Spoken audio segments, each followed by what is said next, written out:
السلام عليكم ورحمة الله. مرحبا بكم معايا في فيديو جديد. الفيديو ديال اليوم غادي نقدم لكم فيه حلوة ديال لاكريم اللي كتكون اقتصادية وسهلة. فايت لي قدمت لكم انواع اخرى من الحلويات اللي غادي ننزلها لكم ان شاء الله في اخر هذا الفيديو، وهذه اقتصادية سهلة واستعملت فيها 4 طبقات. يمكن لكم تكتفيوا غير بجوج طبقات بالنسبة للناس اللي بغاو تكلفة اقل بكثير من هذه اللي استعملت انا.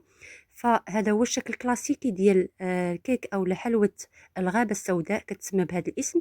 خليكم معايا تشوفوا المقادير وطريقة التحضير. غادي نحتاج ل5 بيضات بالنسبة الى بغيتو تستعملوا غير جوج طبقات. فغادي نعطيكم المقادير ديال الكيك اللي غتصاوبوا باش تحصلوا على كيك اللي غادي تقسموها على جوج تعطيكم جوج ديال الطبقات. فاستعملت 5 البيضات، 125 غرام من السكر سنيدة، و125 غرام اللي كتكون فيها 100 غرام من الدقيق الابيض، مع 25 غرام من الكاكاو، بالاضافه لكيس من الفانيلا، مع كيس من الخميره الكيميائيه استعملت هذه ديال 8 غرام. وغادي نحتاج كذلك لرشه من الملح. غادي ناخذ اناء نوضع فيه 5 بيضات. بالنسبه للبيض ضروري ما يكون بحراره المطبخ، لكن كنتو واضعينه في الثلاجه جبدوه مده طويله قبل، ولا توضعوه في ماء دافئ قبل ما تخدموا به. فغادي ناخذ البيض، ندير معاه القليل من الملح مع كيس من الفانيلا. كنبدا كنضيف سكر سنيده هكذا دفعات وانا كنطرب. بالنسبه للطراب كنديروا على اعلى سرعه.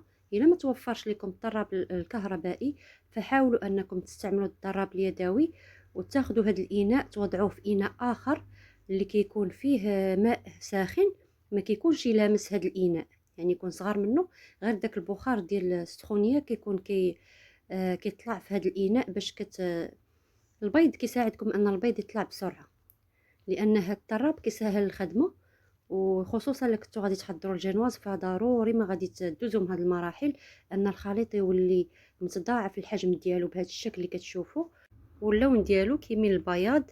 فانا غنتوقف على التطراب ونكمل باقي المكونات اللي غادي نضيف الان. الكاكاو المر اللي كيكون نوعيه جيده. ملي تبغيو تاخذوه دائما كنقولها لكم في الفيديوهات ديالي انكم تاخذوا اللون اللي كيكون بني، كيكون نوعيه جيده احسن من اللي كيكون لونه اسود. فانا ضفت الكميه من بعد ما اكيد غربلته. وغادي نضيف الكميه ديال الدقيق الابيض. بالنسبه للدقيق فقلنا 100 غرام، وكنضيفوا 25 غرام من الكاكاو للتذكير فقط. فغادي نبدا كنحرك بهذه الطريقه اللي كتشوفوا من اليمين لليسار ومن الاسفل للاعلى، باش هذاك البيض اللي طلعنا ما يهبطش. فهذا سر من اسرار نجاح الجنواز، فهو كيجي ساهل هذا الجنواز وفي متناول الجميع. انا غادي نضيف الان كيس من الخميره الكيميائيه، حتى هو غادي نغربلو.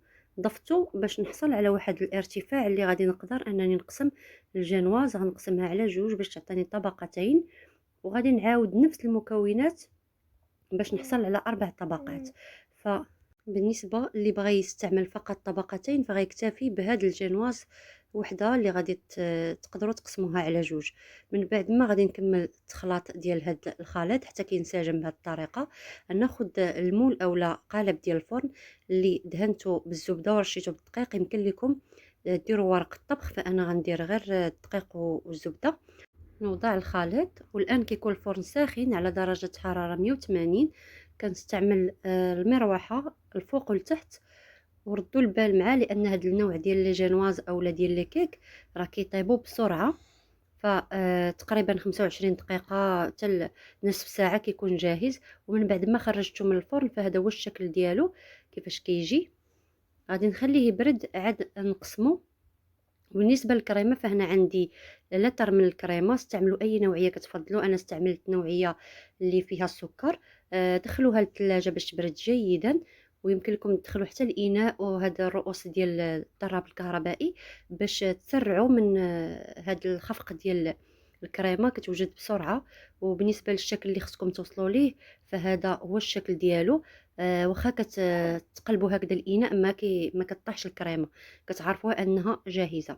فانا خديت القطع ديال الجنواز، مشى لي واحد المقطع، لكن قطعتهم كل جنواز درتها قطعتها على جوج غادي تعطيني 4 طبقات. وكنوجد هنا السيرو اللي درت فيه كأس من السكر سنيده وجوج كؤوس من الماء باش نقدر تكفيني الكميه لهاد الجينواز كاملة خاصها تسقى جيدا باش كتحصلوا على جينواز هشيشة بزاف. وهذا هو السر الثاني من اسرار ان هاد الكيك كتجي زوينه بزاف. فانا غادي نبدا نوزع في الكريمه بهذا الشكل من بعد ما سقيتها.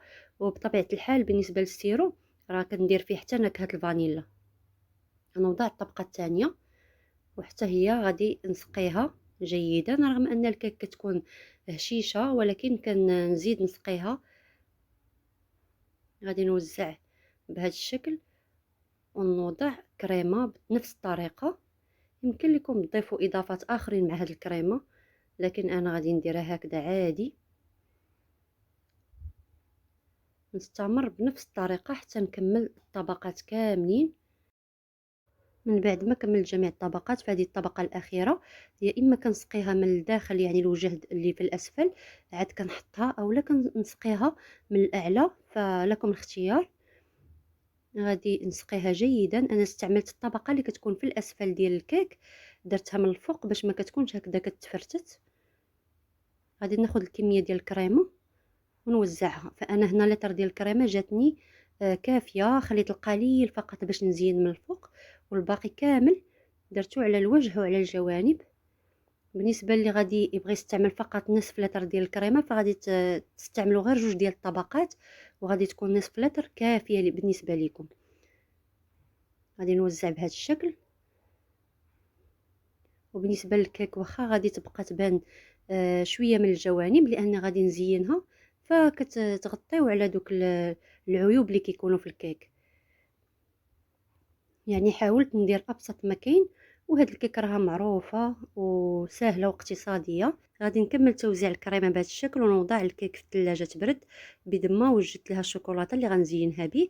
خديت كميه من الشوكولاته ذوبتها في حمام مائي ووضعتها فوق سطح العمل هكذا باش تنشف، يعني كتقصاح. وكناخذ شي اداه بحال هذه وكنبدا كندير هاد الطريقه باش كنحصل على الشوكولاته بهذا الشكل.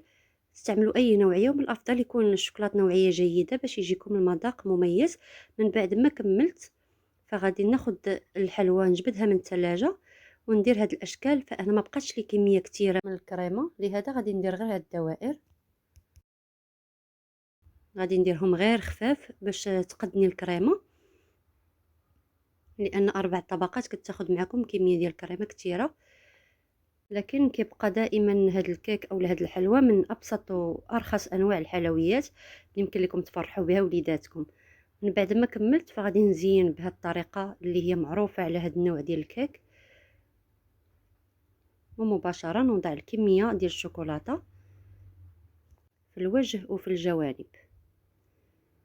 بالنسبه اللي ما بغاش يدير هاد الطريقه ديال الشوكولات يمكن لكم ديروا حبيبات الشوكولاته اللي كتكون جاهزه كتزينوا بها. فكيبقى لكم الاختيار، يعني ابدعوا كيف ما حبيتوا يعني تحضروها حضروها. فيكفي انكم تتبعوا المراحل ديال الجنواز اللي هي ضروريه واساسيه، وكذلك المراحل اللي استعملت. فالباقي كديروا اللي بغيتوا. غادي نكمل بنفس الطريقه وهذا هو الشكل النهائي ديالها من بعد ما خليتها بردت جيدا. فخليوها في الثلاجه واحد المده باش تحصلوا على النتيجه المطلوبه والمذاق اللي كيجي مميز. غادي نقطع معكم باش تشوفوا الكيك كيفاش جات. بالنسبه للمذاق راه رائع وكتجي هشه لان داك السيرو كيعطيها واحد طراوه واحد المذاق جد رائع. ضروري واساسي انكم تستعملوه. شوفوا معايا الشكل ديالها. اما المذاق فمميز، خصوصا الا استعملتوا نوعيه ديال الشوكولاته اللي كتكون جيده. كنتمنى ان شاء الله الفيديو ديال اليوم يكون نال اعجابكم. بالنسبه للناس اللي غيجربوا الوصفه خليوا لي رايكم فيها. شكرا لكم على المتابعه للاخر، والى اللقاء ان شاء الله في وصفه جديده.